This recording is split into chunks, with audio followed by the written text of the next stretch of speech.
The morning sky above New York City turned black as massive ships appeared from nowhere. And Jake Morrison knew his life had just changed forever.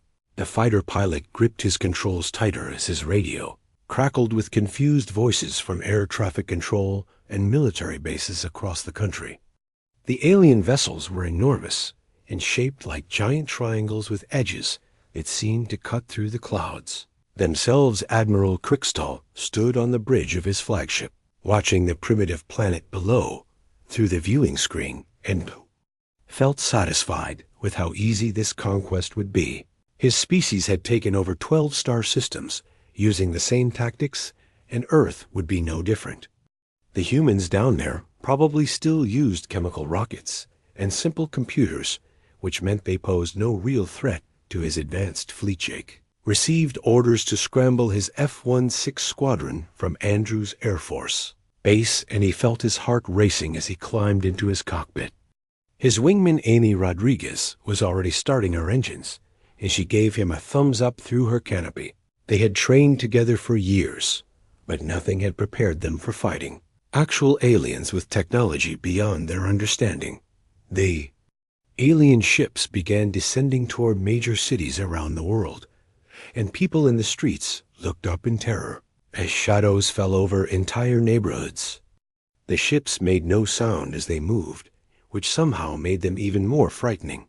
News reports showed similar scenes from London and Tokyo and Moscow, as humanity realized they were not alone in the universe. Dr. Helen Grant was in her lab at MIT when the first reports came in, and she immediately understood that everything she knew about physics was about to be challenged. The alien ships were defying several laws of motion and gravity, which meant their technology was centuries ahead of human science.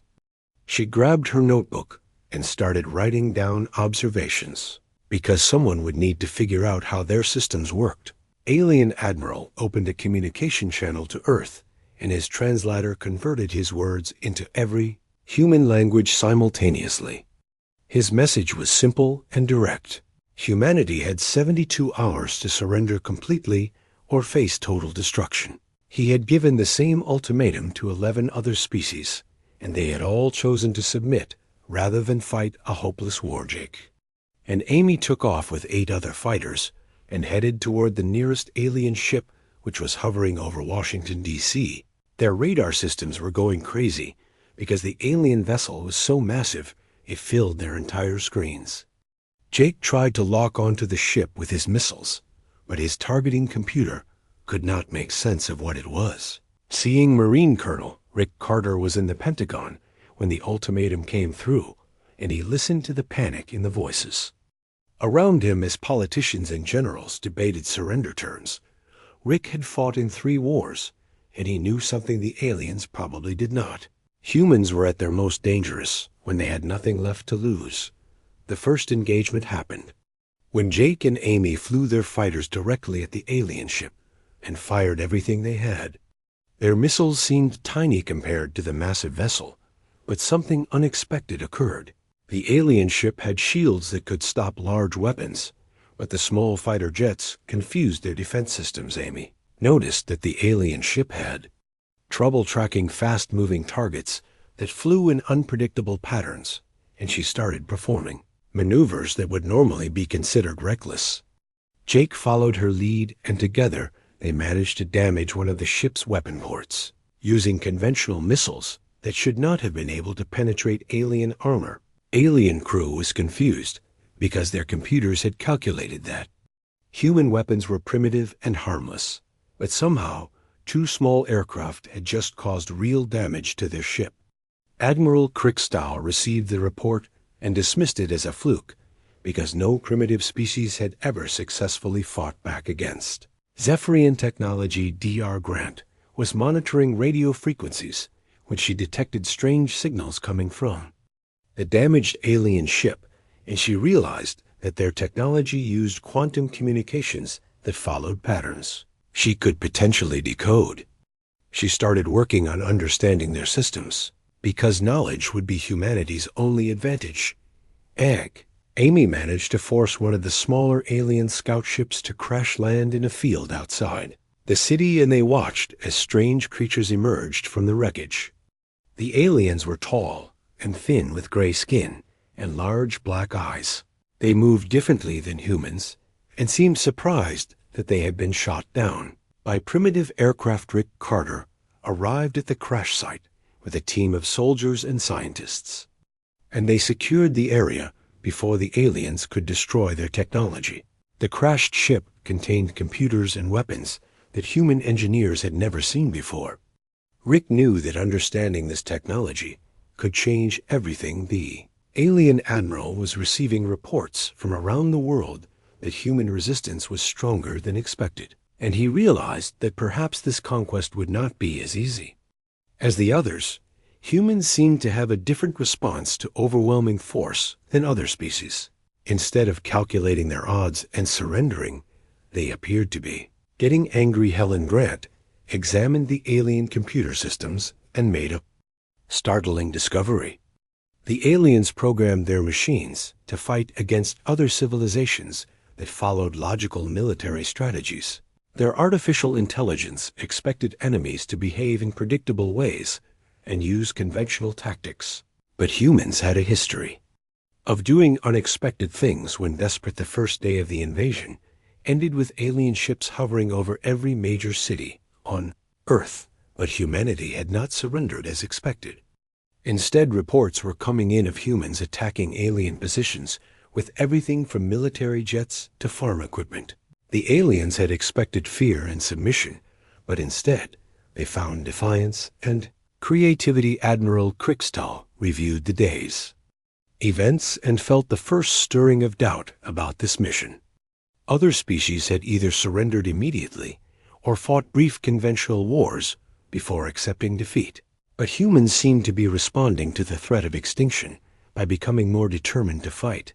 This was not what his tactical manuals had prepared him for, and he began to wonder if his species had made a serious mistake in choosing Earth as their next target. 3 weeks had passed since the ultimatum expired, and the aliens were discovering that conquering Earth was nothing like their previous invasions.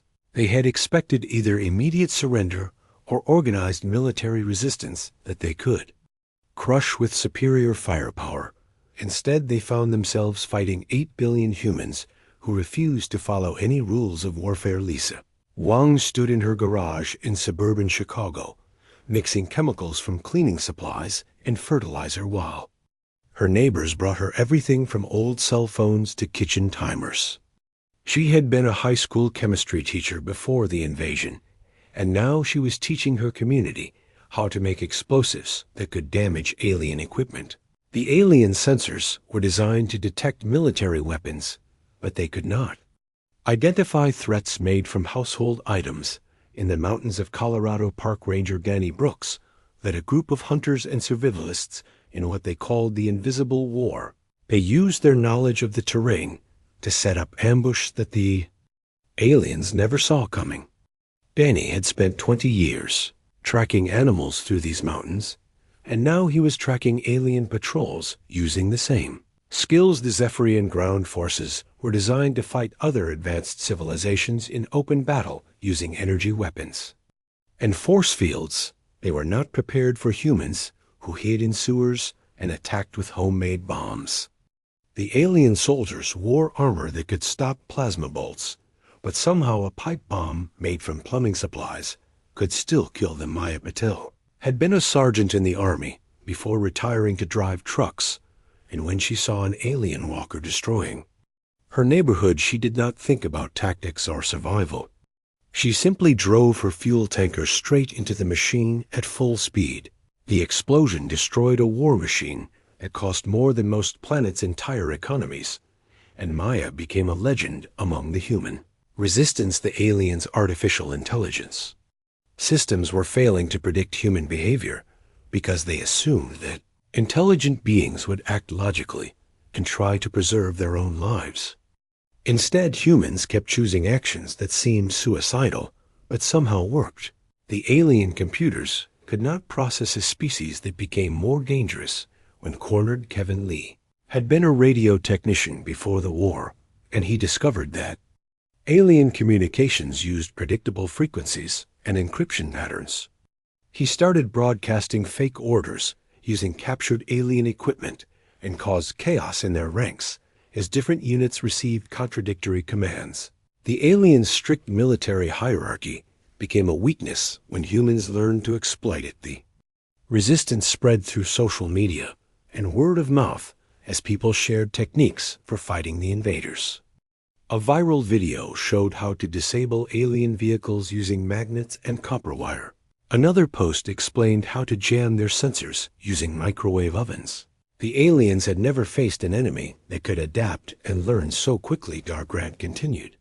Studying captured alien technology in hidden laboratories around the world, and she made breakthrough after breakthrough by treating their advanced systems like broken machines that needed fixing. While alien engineers spent months testing each modification, humans tried everything they could think of and somehow found solutions in days. Carlos Rivera had been fixing cars and trucks his whole life, and when he examined alien hover vehicles, he approached them the same way he would approach a broken engine. He ignored the advanced materials and exotic energy sources and focused on basic mechanical principles. His repairs horrified alien engineers, but they worked perfectly. Aliens began experiencing something their species had not felt in centuries, which was genuine fear of an enemy. Not fear of death, which they understood, but fear of opponents who did not behave rationally. They could predict how other civilizations would react to superior force, but humans seemed to get angrier and more creative when they should have given up. Nicole Harper had been a combat medic in Afghanistan, and when her unit was wiped out by alien forces, she used her medical knowledge to infiltrate an alien supply depot. She poisoned their food supplies with compounds that were harmless to humans, but toxic to alien biology. Her success inspired other medics to turn their healing knowledge into weapons. The Zephyrian invasion fleet had brought enough supplies for a 6-month campaign because their longest previous conquest had taken only 3 months. But humans were destroying their equipment faster than they could replace it, and supply lines from their home worlds were being stretched to the breaking point. Tony Mitchell was a civilian pilot who had been flying crop dusters before the war. And when his fighter jet was shot down, he deliberately crashed into an alien communication tower. His sacrifice knocked out alien coordination for an entire region and inspired other pilots to use their aircraft as guided missiles when conventional weapons failed. Ben Carter understood food chemistry and biochemistry from his work developing new products for major corporations, and he used this knowledge to create biological weapons specifically designed to target alien physiology. He distributed his formulas through the internet, and soon aliens were falling sick from contaminated water and air supplies across the planet. Alien military doctrine was based on fighting civilizations that would eventually calculate that surrender was preferable to extinction. They had never encountered a species like humans who seemed to treat impossible odds as a personal challenge. Rather than a reason to give up, small towns across America became centers of resistance as people who had never been soldiers learned to fight using farm equipment and hunting rifles. The aliens' advanced weapons were useless against enemies they could not find and track. Rural communities knew their land better than any alien scanner could map it. Zephyrian High Command received daily reports of increasing casualties and equipment losses, while human resistance seemed to grow stronger instead of weaker. Every successful alien operation resulted in 10 more human attacks. Every human casualty motivated 100 more fighters to join the resistance. Admiral Crix Tall studied the reports from Earth and realized that his species might have made the greatest military blunder in their history. They had attacked a species that thrived under pressure and became more united when threatened. The humans were not just surviving the invasion, they were learning to fight back more effectively every day. Alien soldiers on the ground began requesting transfers to other campaigns because Earth had become the most dangerous assignment in the Zephyrian military. They were fighting an enemy that used their own technology against them, and seemed to have an endless supply of volunteers willing to die for their cause. By the end of the second month, the aliens controlled no territory on Earth, despite having superior technology and massive numerical advantages. Humans had turned their entire planet into a battlefield where every street corner could hide. An ambush and every building could contain a bomb. The Zephyrians were beginning to understand that they had not invaded a planet, but walked into a trap. 3 months into what should have been a simple conquest, Admiral Crickstall faced something that had never happened in Zephyrian military history. An enemy that actually got stronger through combat instead of weaker. Every human casualty seemed to create 10 more fighters, and every tactical victory somehow became a strategic defeat for the alien forces. Dr. Grant had established a network of underground laboratories where human scientists reverse-engineered alien technology at a pace that defied all logic. While Zephyrian researchers spent years carefully testing each modification, humans threw everything at problems to see what worked. Mechanical engineer Carlos Rivera treated alien computers like broken car parts and somehow fixed them using techniques that horrified alien engineers. The aliens discovered that humans had a completely different relationship with pain and loss than any other species they had encountered. Where other civilizations became demoralized by casualties, humans seemed to become vengeful and more determined. Combat medic Nicole Harper exemplified this when she lost her entire unit and then single-handedly sabotaged an alien supply depot. Using nothing but medical supplies and pure rage, the Zephyrian invasion force began experiencing genuine fear for the first time in their species' history. Not fear of death, which they could understand and plan for, but fear of an enemy that refused to behave rationally. Pilot Tony Mitchell demonstrated this perfectly when he deliberately crashed his damaged fighter into an alien command ship because destroying their communications was more important to him than his own survival. Food scientist Ben Carter led an underground network that poisoned alien food and water supplies by understanding their biology better than they understood themselves. His background in biochemistry allowed him to create compounds that were completely harmless to humans, but devastating to Zephyrian physiology. Aliens began dying from their own rations. Human resistance had evolved into something the aliens could not comprehend or counter. It was not an organized military force that followed predictable strategies, but rather 8 billion individuals who all seemed willing to sacrifice everything to hurt the invaders. The Zephyrian computers could not process this level of chaotic coordination. Lisa Wang had expanded her operation from one garage to an entire network of chemistry teachers and college students who shared bomb-making techniques through encrypted messages. The aliens' intelligence services could intercept the communications, but they could not stop people who learned to make explosives from cleaning supplies and fertilizer. Bought at grocery stores, Danny Brooks and his mountain fighters had developed tactics that turned the aliens' advanced technology into a disadvantage. They used old hunting techniques to track alien patrols and then attacked with weapons that sensors could not detect. The aliens' armor protected them from energy weapons, but not from arrows and crossbow bolts. The psychological impact on alien forces was becoming severe as soldiers requested transfers away from Earth duty. Fighting humans was unlike any previous campaign because the enemy seemed to enjoy combat and got more creative under pressure. Zephyrian military doctrine had no protocols for dealing with opponents who treated warfare as a learning experience. Maya Patel had inspired truck drivers across the country to use their vehicles as weapons, and now alien ground forces could not move safely on any road. Convoy after convoy was destroyed by drivers who rammed fuel tankers and cargo trucks into alien vehicles. The aliens could shoot down the trucks, but could not prevent the explosions. Kevin Lee's communication warfare had evolved into a sophisticated operation that fed false information directly into alien command networks. He had learned to mimic Zephyrian communication protocols so perfectly that alien units often received fake orders that sent them into traps or caused them to attack each other by mistake. The aliens realized they were fighting a species with a unique evolutionary background as persistence hunters who had survived multiple extinction events. Humans did not give up when faced with superior opponents, but instead adapted their tactics and kept fighting until they found weaknesses. This was completely unlike any other species.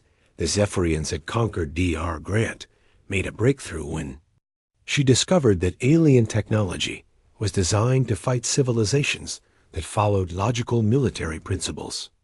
Their weapons and defenses worked perfectly against enemies who used conventional strategies but failed, against opponents who tried random and seemingly impossible approaches to problems.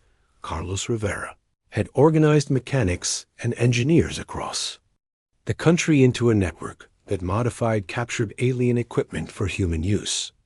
They ignored safety protocols and designed limitations to create hybrid weapons that combined human ingenuity with alien technology.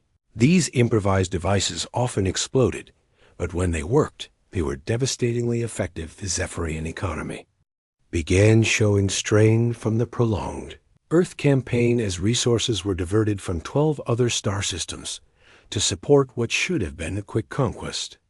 Other species in their empire started questioning whether the Zephyrians were still the invincible force they claimed to be. Nicole Harper had trained other medics to use their knowledge of biology and chemistry as weapons. Hospitals and medical schools became centers of biological warfare research as doctors and nurses developed new ways to target alien physiology. The aliens could not attack medical facilities without violating their own rules of warfare. The resistance had learned to use the aliens' strict military hierarchy against them. Humans would capture low-ranking soldiers and extract information about command structures and communication codes. This intelligence was then used to create fake orders and false reports that caused confusion throughout the alien chain of command. Ben Carter discovered that Earth's ecosystem was naturally hostile to alien biology, and he began weaponizing everything from common bacteria to invasive plant species. Aliens found that simply breathing Earth's air or drinking its water could make them sick if the right biological agents were introduced to their life. Support system Stoney Mitchell's sacrifice had inspired other pilots to develop new kamikaze tactics using civilian aircraft loaded with explosives. The aliens could shoot down most of these attacks, but they could not prevent determined humans from occasionally getting through their defenses.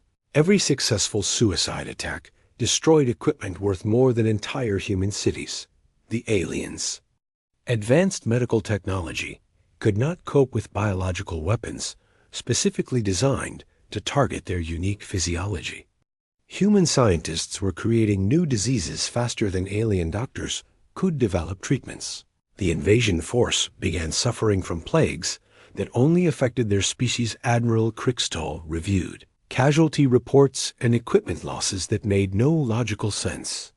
His forces should have conquered Earth in weeks, but instead they were trapped in an endless war against enemies who refused to be intimidated by superior technology. The humans were not just resisting invasion, they were counterattacking.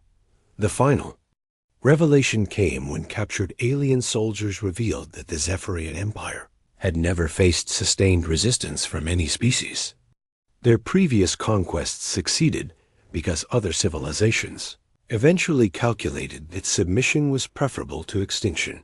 But humans seemed incapable of making such rational calculations and instead treated the threat of extinction as motivation to fight harder. The Zephyrian High Command made a decision that would prove to be their greatest mistake. If conventional warfare could not defeat humanity, then they would simply eliminate the species entirely using planet-killer weapons. They deployed orbital bombardment platforms capable of cracking continents and expected this ultimate threat to finally break. Human resistance, instead of surrender, humanity's response defied every prediction their computers had made. The knowledge that total extinction was imminent seemed to unlock something primal in the human species. Rather than becoming paralyzed by fear, people became more determined to hurt their enemies before dying. Construction worker Sam Turner led teams that built underground cities using captured alien technology. The planet-killer weapons never had a chance to fire because humans launched the most desperate counterattack in their history. Every available aircraft was loaded with explosives and sent on suicide missions against the orbital platforms. Most were destroyed before reaching their targets, but enough got through to damage. The alien superweapons Dr. Angela Foster had been working on alien quantum communication codes for months, and she finally cracked their encryption by treating it like a mathematical puzzle rather than a serious military problem. Her breakthrough allowed humanity to not only intercept all alien communications, but to feed false information directly into their command networks. Aliens realized they were facing something completely unique in the galaxy, a species that became more dangerous the closer it came to total extinction. Marine biologist Rachel Stone studied human evolutionary history and discovered that humans had survived multiple extinction events by developing an unusual response to existential threats. Former NASA engineer Pete Davis organized what everyone called the impossible mission, a counter-invasion using captured alien spacecraft. His team consisted of pilots and mechanics who had never flown in space, but somehow they managed to launch successful raids against Zephyrian supply convoys using stolen technology. The psychological warfare reached new levels as humans began broadcasting messages directly into alien communication networks. These transmissions contained everything from death threats to recordings of human music that alien minds found disturbing. The psychological impact on alien forces was devastating as they realized their enemies were not afraid of dying. Sam Turner's underground construction projects had evolved into massive tunnel systems that connected major cities. Humans were literally going underground to survive planetary bombardment, and they were using alien digging equipment to create shelters that could withstand nuclear explosions. The resistance was preparing to continue fighting even after the surface was destroyed. The aliens discovered that their planet-killer weapons were vulnerable to the same chaotic tactics that had defeated their conventional forces. Humans modified captured alien fighters to carry nuclear warheads and sent them on kamikaze runs against the orbital platforms. The aliens could not understand why anyone would sacrifice their lives for such small tactical advantages. Angela Foster's code breaking had given humanity access to every alien military secret, including the locations of their home worlds and supply bases. Resistance cells began planning attacks on Zephyrian territory using the aliens' own hyperspace technology. The war was about to expand beyond Earth. Rachel Stone realized that humans were the first species the aliens had encountered with a background as persistence hunters, while other intelligent species had evolved from prey animals that avoided conflict. Humans had evolved from predators that pursued their enemies until they died from exhaustion. This explained why humans refused to give up no matter how hopeless their situation became. The alien invasion fleet was trapped in an impossible situation. They could not retreat without admitting defeat to the entire galaxy, but they could not advance because human resistance was growing stronger every day. Morale among Zephyrian forces collapsed as soldiers realized they were fighting an unwinnable war. Pete Davis led the first human attack on an alien supply base located in the asteroid belt, and his team of amateur astronauts somehow succeeded in destroying facilities that had taken decades to build. The psychological impact of humans attacking alien territory was even greater than the physical damage. The Zephyrians began to understand that Earth was not the only planet in danger. Underground cities became centers of technological development. As human engineers worked with captured alien equipment in ways that horrified their creators, safety protocols were ignored and design limitations were treated as suggestions. The resulting hybrid technology was unstable and dangerous, but surprisingly effective communication. Warfare reached new heights when humans began broadcasting fake surrender offers that lured alien forces into carefully prepared traps. The aliens wanted to believe that humans were finally ready to give up, but every supposed surrender turned into an ambush that cost them more equipment and personnel. Zephyrian economy was collapsing under the strain of the Earth campaign as resources from 12 star systems were diverted to support what had become the longest military operation in their history. Other conquered species began questioning whether their overlords were still invincible.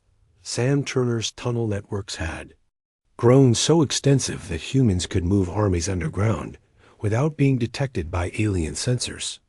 Surprise attacks emerged from subway systems and sewer tunnels in every major city.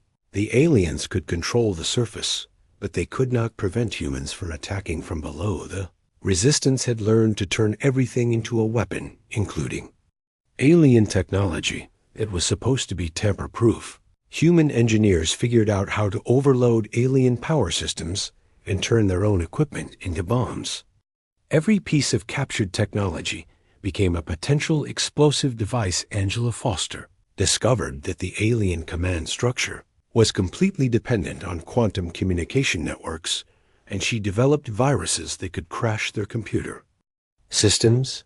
The Zephyrian military began losing coordination as their own technology turned against them. The aliens faced an enemy that treated their most advanced weapons as learning opportunities rather than threats. Every new alien technology was quickly reverse-engineered and turned against its creators. Humans were not just surviving the invasion, they were stealing alien science and using it more effectively than its original designers. Pete Davis expanded his space operations using a growing fleet of captured alien ships crewed by humans who learned to fly them through trial and error. The aliens watched in horror as their own vessels were used to attack their supply lines and communication relays. Final phase of escalation began when humans started attacking alien territory directly using stolen hyperspace technology. The Zephyrians realized that what had started as a simple conquest had become a war for survival. Humanity was no longer just defending Earth, but threatening the alien empire itself. Breaking point came when Admiral Krickstahl received reports that human forces had appeared in 3 different star systems simultaneously using captured alien ships. A species that was supposed to be primitive and helpless was now capable of interstellar warfare. The Zephyrian Empire faced the possibility that they had awakened something that could destroy them. What had begun as a routine invasion had become the Zephyrian Empire's worst nightmare, a grinding conflict against an enemy that learned faster than they could adapt. The aliens found themselves trapped in an unwinnable war against a species that treated impossible odds as a personal challenge rather than a reason to surrender. Intelligence analyst Christine Moore had pieced together the truth about Zephyrian military history by studying captured records and interrogating prisoners. The alien empire had never faced sustained resistance because other species eventually calculated that submission was preferable to extinction. But humans refused to make such logical calculations. The resistance had gone global in ways that defied alien understanding. Street artist Marcus Jones created a simple symbol that spread across the planet faster than alien surveillance could track it. The symbol did not represent any government or military organization, but rather the idea that humans would never be conquered, no matter what the cost. Veterinarian Dia Paula Kim made a discovery that changed the entire war when she realized that Earth's biological ecosystem was naturally aggressive toward alien technology. She began weaponizing everything from fungal spores to invasive plants against alien infrastructure. The aliens watched helplessly as their equipment was literally eaten by Earth organisms. This Zephyrian economy was collapsing under the strain of the prolonged campaign as what should have been a profitable conquest became a resource drain that threatened their entire empire. Admiral Krickstahl received increasingly desperate orders from the High Command as other species in the galaxy began to question Zephyrian invincibility. Christine Moore's intelligence analysis revealed that the aliens had a fatal weakness in their military doctrine. They expected enemies to behave rationally and follow predictable strategies. But humans had a history of doing the unexpected when desperate. Every alien tactical manual was useless against opponents who ignored conventional wisdom. Symbol that Marcus Jones had created began appearing on alien equipment as human saboteurs marked their targets. The psychological impact was devastating, because it meant that humans could reach any alien position, no matter how well defended. The symbol became a promise that no alien was safe anywhere on Earth. Paula Kim's biological warfare program expanded as veterinarians and biologists across the world contributed their knowledge of Earth's ecosystem.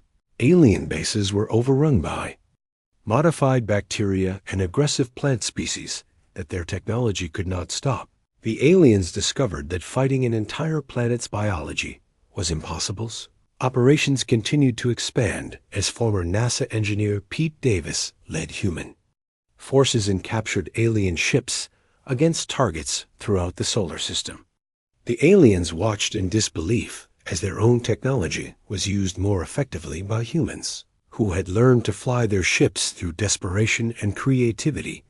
The underground cities built by construction worker Sam Turner had evolved into massive industrial complexes where humans mass-produced hybrid weapons using alien technology.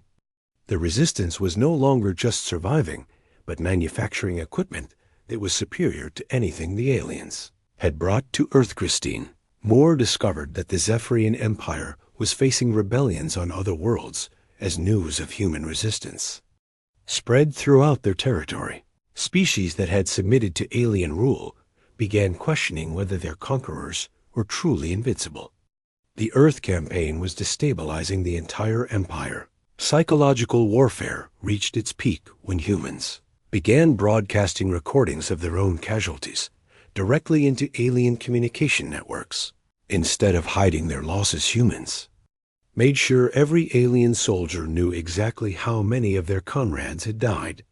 The message was clear that humans would pay any price to win. Marcus Jones's symbol had evolved into a complex communication system that allowed resistance cells to coordinate without using technology that aliens could intercept. The symbol appeared in graffiti and clothing and even crop circles.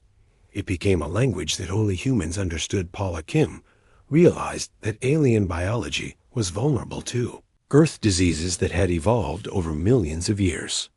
She developed biological weapons that were specifically designed to target Zephyrian physiology while being harmless to Earth life. Alien soldiers began dying from plagues that their medical technology could not cure. The space war expanded when human forces captured an entire alien supply convoy and used the ships to establish a base on the moon. Pete Davis led operations that turned Earth's satellite into a fortress from which humans could launch attacks throughout the solar system. Sam Turner's underground networks had grown so large that entire armies could move across continents without being detected. The aliens controlled the surface, but humans owned everything beneath it. Surprise attacks emerged from tunnels and sewers in every major city. The Zephyrian military began experiencing mass desertions as soldiers refused to serve. On Earth, fighting humans had become the most dangerous assignment in their empire, because the enemy refused to follow any rules of warfare. Alien commanders could not predict what humans would do next. Christine Moore's intelligence operations had infiltrated alien communication networks so thoroughly that humans knew about Zephyrian military movements before many alien commanders did. The resistance used this information to set traps and ambushes that destroyed entire alien units. The symbol created by Marcus Jones began appearing on alien home worlds as human forces carried out raids using captured ships. The psychological impact was devastating because it meant that humans could strike anywhere in the galaxy. The aliens realized that their own territory was no longer safe. Paula Kim's biological weapons program had evolved to target alien agriculture and livestock. Entire Zephyrian food production systems collapsed as Earth organisms invaded their carefully controlled environments. The aliens faced starvation on their own worlds, Final phase began when human forces captured Admiral Kriegstahl himself during a raid on his flagship. Instead of executing him, they did something that horrified him more than death. They released him with a message for his government. Humanity was confident enough in victory that they did not need to kill enemy commanders. Breaking point came when other species in the Zephyrian Empire began openly rebelling, inspired by human resistance. The aliens faced simultaneous wars on dozens of worlds as their empire crumbled. What had started as a simple conquest of Earth had triggered the collapse of their entire civilization. Christine Moore delivered the final intelligence assessment that confirmed what everyone already knew. The Zephyrian Empire was finished as a galactic power. Their military was broken, and their economy was in ruins. Humanity had not just survived invasion, but had destroyed their enemies completely. Tables had turned so completely that humans were now the aggressors. Pete Davis led fleets of captured alien ships against Zephyrian home worlds, while Sam Turner's underground networks expanded to other planets. The species that was supposed to be primitive and helpless had become the most feared military force in the galaxy. The final phase of the war did not end with a climactic battle, but with the slow grinding realization among the Zephyrians that they had made an irreversible mistake. Humanity had not only survived the invasion, but had learned to fight in space, and mastered alien technology, and developed countermeasures to every. Zephyrian Advantage computer programmer Alex Johnson led a cyber warfare campaign that turned the aliens' own technology against them. His team worked with hardware scavenged from battlefields, and somehow managed to hack systems that should have been impossible to penetrate. They used approaches that no rational species would attempt, but that worked perfectly against alien security. Breaking point came when human forces captured Admiral Kriegstahl during a raid on his flagship, and instead of executing him, they did something that terrified him more than death. They let him go with a message for his superiors. Humanity was confident enough in its ultimate victory that it could afford to release. Enemy commander's diplomat Grace Martinez found herself in the unexpected position of negotiating the withdrawal of alien forces, not from weakness, but from strength. The Zephyrians were eager to end a war that had already cost them their empire. They agreed to leave Earth and mark human space as permanently off-limits. Anthropologist Dr. Steve Collins studied the entire conflict and realized what had made humanity unique among galactic civilizations. They were the first species the Zephyrians had encountered that had evolved to survive extinction-level events. Humans did not just resist superior force, they thrived under pressure that would break any other species. Zephyrian withdrawal began immediately as Admiral Kriegstahl received orders to evacuate all forces from the solar system. The alien ships that had once cast shadows over human cities now fled as quickly as they could, their crews terrified of spending another day fighting an enemy that seemed to get stronger with every battle. Alex Johnson's cyber warfare had evolved into complete control of alien computer networks. Human programmers were sending viruses that crashed Zephyrian systems across the galaxy. The aliens discovered that their enemies had become more skilled with their technology than they were. Space War continued as former NASA engineer Pete Davis led human fleets and captured alien ships against retreating Zephyrian forces. What had started as desperate defense had become aggressive pursuit as humans hunted down their former invaders.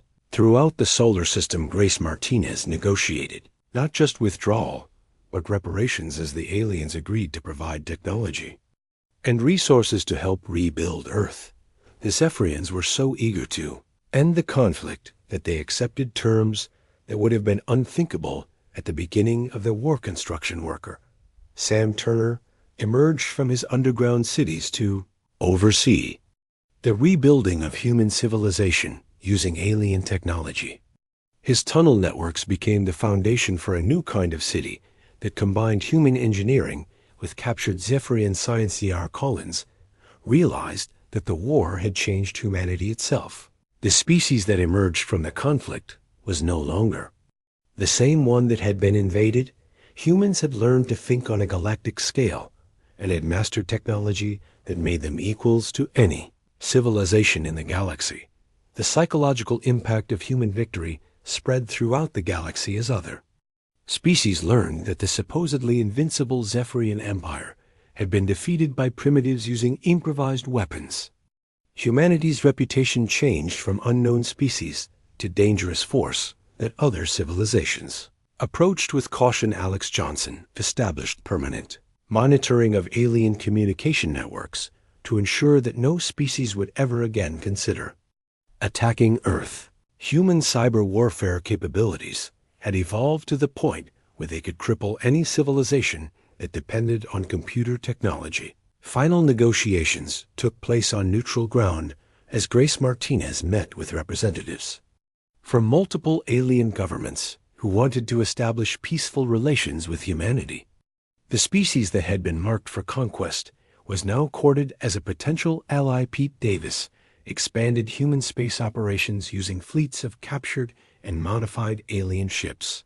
Earth was no longer an isolated planet, but the center of growing human territory that extended throughout the solar system and beyond. Sam Turner's reconstruction efforts transformed Earth into a fortress world where underground cities connected to orbital platforms. The planet that had nearly been conquered became the most heavily defended world in known space. Dr. Collins published his analysis of the war, and it became required reading for every alien military academy in the galaxy. His conclusion was simple. Humans were too dangerous to fight and too valuable as allies to ignore. Any species that wanted to survive should seek friendship with Earth. The economic aftermath saw human technology spreading throughout the galaxy as captured alien science was improved and redistributed. Humans had not just learned to use Zephyrian technology, but had made it better. Other species began buying human-manufactured goods. Alex Johnson's cybersecurity systems protected not just Earth, but human allies throughout the galaxy.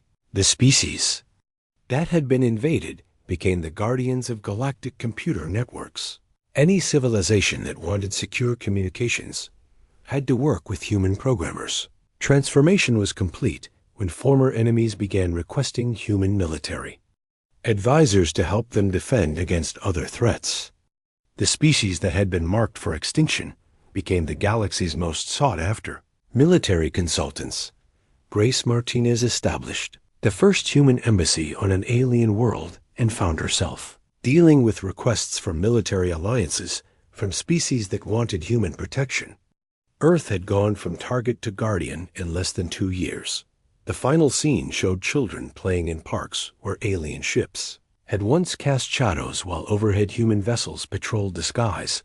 The species that had nearly been exterminated was now the dominant military force in the galaxy. Pete Davis watched from the bridge of a captured alien dreadnought as human fleets departed for distant star systems, no longer defending Earth, but exploring the galaxy and establishing colonies on worlds that aliens had abandoned. The irony was not lost on anyone that the Zephyrian invasion had achieved the opposite of its intended goal. Instead of conquering humanity, the aliens had accelerated human development by centuries and turned a single planet species into a galactic power. Dr. Collins concluded his final report with the observation that humans had not just won a war, but had fundamentally changed the balance of power in the galaxy. The species that survived by refusing to surrender had become the force that other civilizations turned to for protection. Story ended where it began, with Admiral Crickstow, but now he served as an advisor to human forces, helping them understand alien military doctrine. The commander who had come to conquer Earth now worked to ensure that no other species would make the same mistake. Earth stood transformed from a blue marble in space to the capital of a growing human empire. The aliens had invaded expecting easy conquest, but instead they had awakened something that would reshape the galaxy forever. Humanity had learned the most important lesson of all, that survival was not enough when victory was possible.